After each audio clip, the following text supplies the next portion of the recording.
fight her. Oh, big right hand! One punch! That is it! Forget about the count. It is over!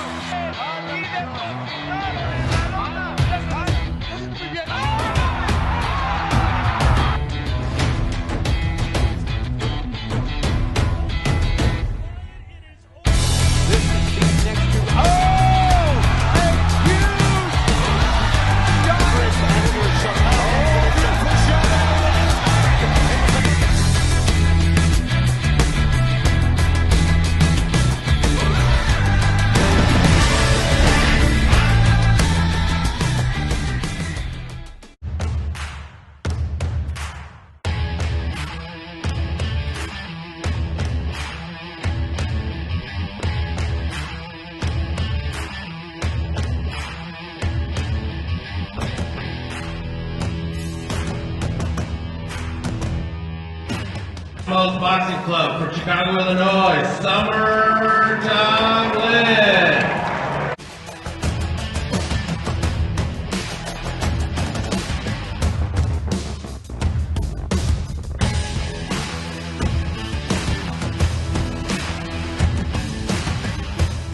A new Whoa! reigning welterweight champion of the world, Jessica CasKILLA McCaskill.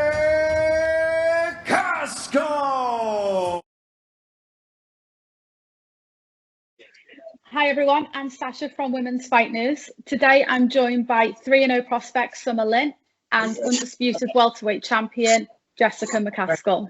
Thank you both for joining me. Thanks so much for having us. Thank you. Summer, I'm going to start with you because you've had a recent fight, haven't you? You fought last weekend. Yes, I did. I fought last weekend in Iowa, Denver, Iowa. This will be my third fight, my third professional fight. Yeah, and it went well, didn't it? Yes, it did. Was that another early stoppage for you as well? Is that your second one? Yes, that was my second TKO. Perfect. And do you have any more fights lined up soon, or are you going to have a bit of time off and keep learning, keep improving? It's up to my coach and manager, Rick Ramos, after Jessica's fight, so hopefully after that. Yeah, perfect. And Jessica, did you help Summer in her preparations?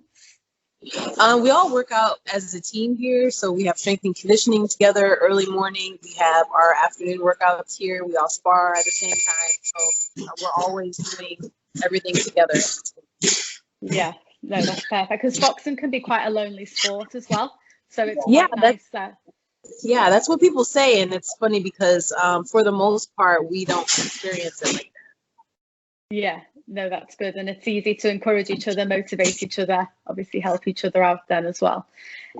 Jessica, I know you work full time, don't you? Are you still working in preparation for your rematch? Do I still work my day job?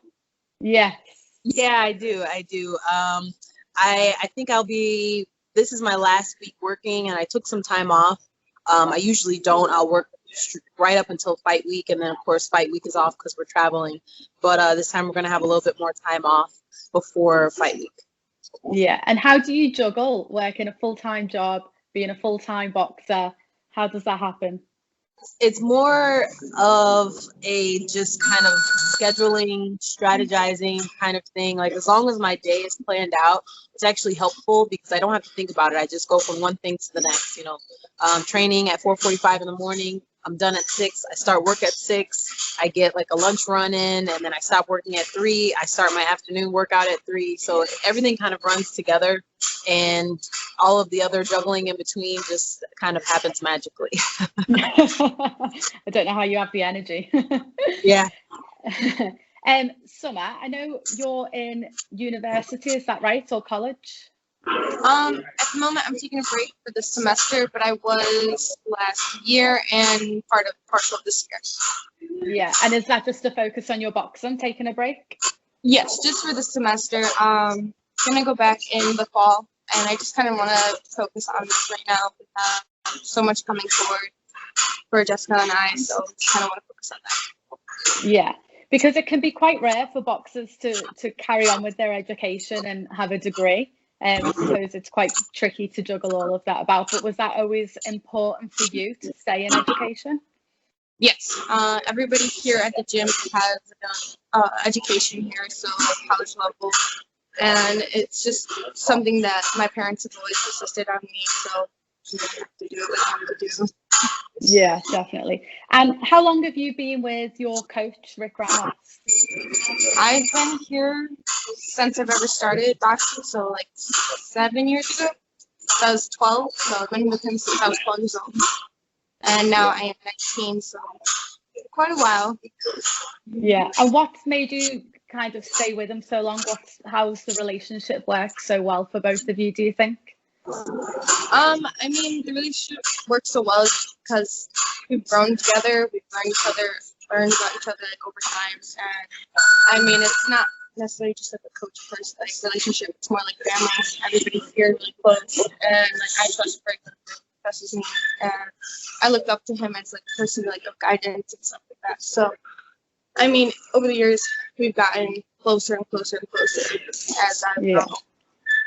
Yeah, perfect. And Jessica, I know you've been with Rick as well for many years. What's made your relationship so strong? I think the trust factor. You know, he's always been completely transparent about information, whether it's the type of amateur fight I have coming up or into the pros where things are a lot more logistical and there's a lot more hands in the pot.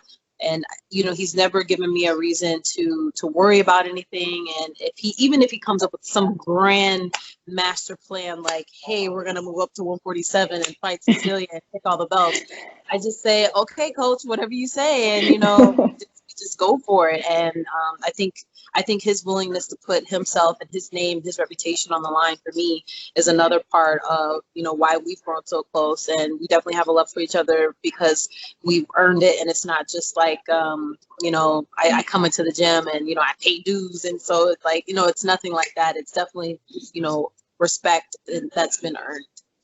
Yeah, definitely. Because, I mean, obviously he's been such a big part of your pro career. And I remember listening to a podcast with both of you talking about the Katie Taylor fight and how he just didn't stop pushing until you got that opportunity. And is that what he's always like for every single fight?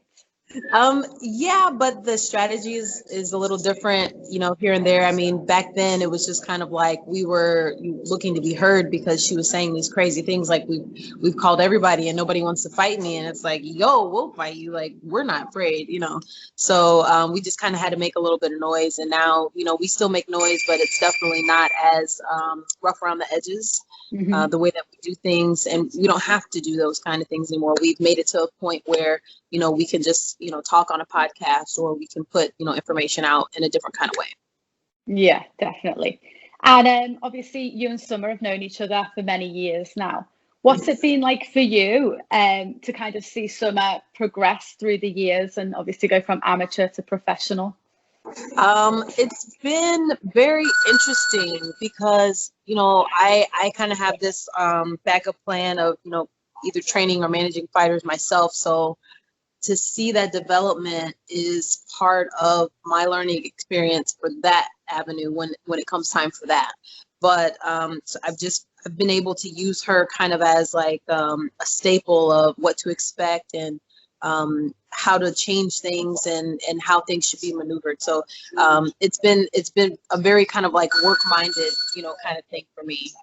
Yeah, definitely. And Summer, for you, what's it been like, obviously being kind of following Jessica, because obviously, she's a 2-weight world champion. You're going to struggle to find a better mentor. So how have you been able to use that to your advantage? I mean, she was actually the person who made me want to become like a professional fighter. Like when I was 12, seeing her like in the ring, and I'm like, in her first fight, I got to go to every fight except for maybe 2 fights. The one fight was at the casino, and then the other one was in Tulsa that over this pandemic, and those are the 2 fights that I couldn't go to. And her bringing me along has like really helped me like understand the game and understand like the background of boxing, not just the fighting aspect. And it's always like looking up to her and seeing what she does is like something that I'm like, okay, well maybe I should input that into my workout or do this or this way of doing something in the ring. So I mean, it's always a good thing to have somebody to look up to. Yeah, definitely. And do you think it made your transition to pro a little bit easier because you've kind of been there and seen how it's been done? Yes, I definitely think it made my transition to 100% easier because now I do know a little bit of the people behind the scenes, and it's a little bit easier and a little bit more comfortable around like those people that tend to be a little bit more shy around people that I don't know. So it's like, oh, okay, I know this person, I know that person. It's a lot easier. Yeah, definitely. Jessica, I'm just going to talk about your upcoming fight because obviously that's in a few weeks' time, the big rematch. So how are you feeling ahead of that? Oh, I feel great. I feel strong.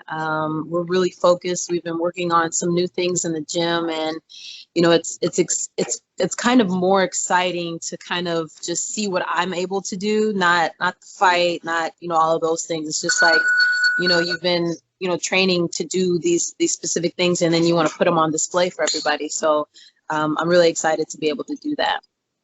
Yeah, no, I can't wait to watch it. Do you think typically the pressure is going to be on you because obviously you're the champion, but do you think with Cecilia, the pressure is going to be on her because this is possibly her last chance now to, to kind of make a comeback? All the pressure's on Cecilia. I mean, nobody thought I would make it this far. There's a lot of people that don't think I should be here now. And so we've just kind of grown up being the black sheep of boxing, I guess you can say. So it's just kind of like we don't even think about that. So if there was a pressure that was supposed to be here, we don't feel it. We always have our standards at a very high level anyway. So it's more so of not disappointing ourselves and kind of forget everybody else. We'd love for people to be along for the ride, but for her, I mean, in her mind, she wasn't supposed to lose that fight. She wasn't supposed to lose all of her belts. She was supposed to do better for her fans, and then she talked about retirement, and now she's coming back for another payday. And she loses this time, it's just kind of like people are going to start looking at her resume and looking at the people that she fought and really questioning if she was what everybody held her on this pedestal to be. And once the fans start picking you apart like that, man, it's going to be kind of drastic. Yeah, definitely. I think, I think obviously you're going to go in with the confidence anyway, because your performance was really good last time. I thought you won clearly because she just didn't seem to do a lot. I don't know why. I think because you went in so fast, so furious. I don't think you always gave her the chance to maybe do what she wanted to do. And you could see a bit of frustration from her side. I know you don't want to give too much away, but is that kind of your plan again this time, to just kind of overwhelm her? I think the natural part of how we train is to have a high punch count. Rick is always, counting punches when we spar and, letting us know, hey, you got to pick it. He won't even tell you what the number is. He won't tell you how many punches you threw. He just says like, hey, you need to pick it up. So there's this imaginary low number in your head and you got to throw like a million more. So it's just, we want to do everything we did last time, cleaner, stronger, faster. I would love to get rid of her before the 10th round. And I feel like all of the training that we've done is going to help us through that. Yeah, definitely. And then I know you don't want to look too much past this fight because obviously that's where your focus is, but are you starting to think of any future opponents as well that you'd like to be in the ring with? We've been talking a lot about a crossover fight. So if there's somebody in the MMA game that would, love to fight at 147, that's a possible, next move for us. I mean, I want to make history. I want to be the first person to do it. I think there's a couple people chomping at the bit to be the first to do it on the female side. So, I want to be the first to do it. Yeah, that would be really exciting. And Summer, the same question for you really is, who have you got your eye on for possible future opponents down the line? I mean, it's really, I might leave it up to Rick or deciding my opponents, but I'm ready for anybody. It doesn't really matter who's going to be in front of me. I just want to get over these speed bumps and these obstacles in my way so that I could be where like a world champion one day. So whoever I have to go through to get there, I'll be up for it. Yeah, definitely. And you're also 147, aren't you, that you fight at? Correct. So that might have some advantages, possibly if you ever start to face the same opponents Jessica has. That's obviously got some advantages for you? It could, yes. Yeah. And is there ever a chance that you two could fight against each other, or have you not thought of I that? mean, it could definitely happen. It's if the timing's right, and if